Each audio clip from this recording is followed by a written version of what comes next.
A place for everything, and everything in its place. In the market, this makes all the difference. In efficient marketing, the place of the market itself, its situation in the city it serves, has become a vital factor.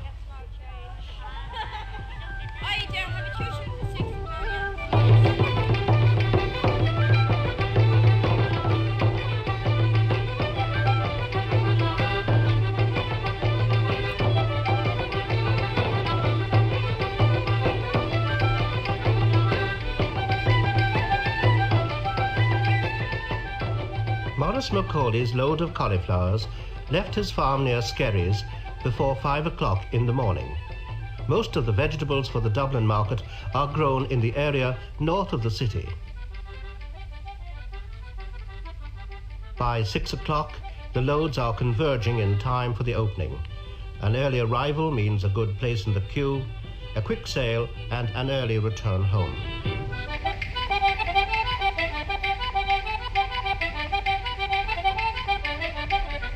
Between 8 and 9 in the morning, the market and the streets around it are at their busiest. Passageways that were built for horses and carts are jammed by wide lorries and tractor trailers.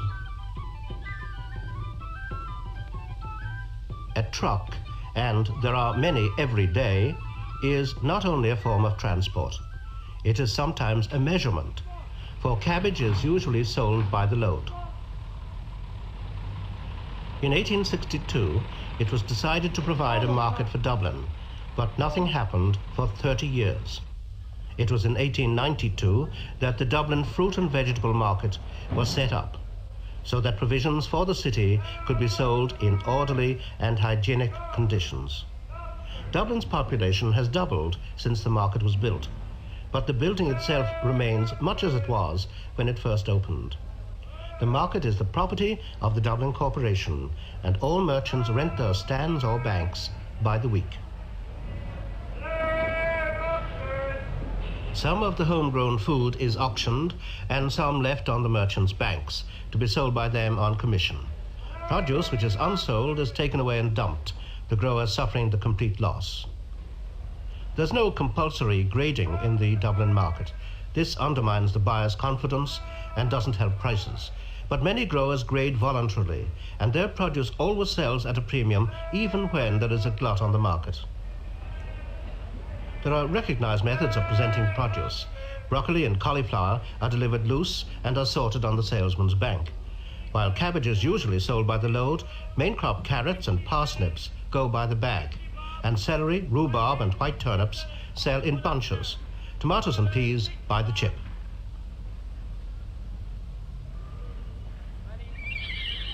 One cabbage less for the pot. Prices fluctuate alarmingly.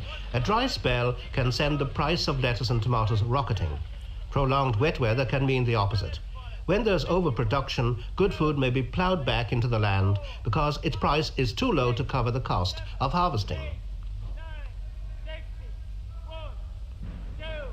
In the past few years, many of the bigger customers, like the supermarkets, have been diverting produce away from the market by buying some of their supplies direct from growers.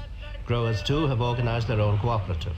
The North Dublin Growers Co-op, as well as having stands in the markets, sells an increasing quantity from its own premises at Blake's Cross, just outside the city.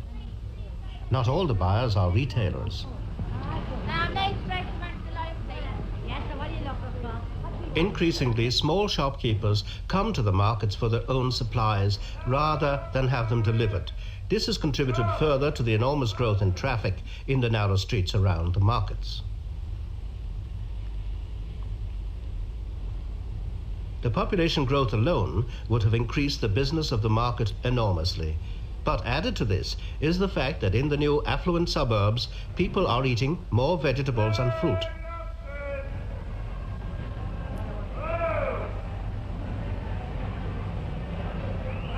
A big amount of imported material is sold off the banks, and a further quantity passes through the merchant stores in the streets around the markets.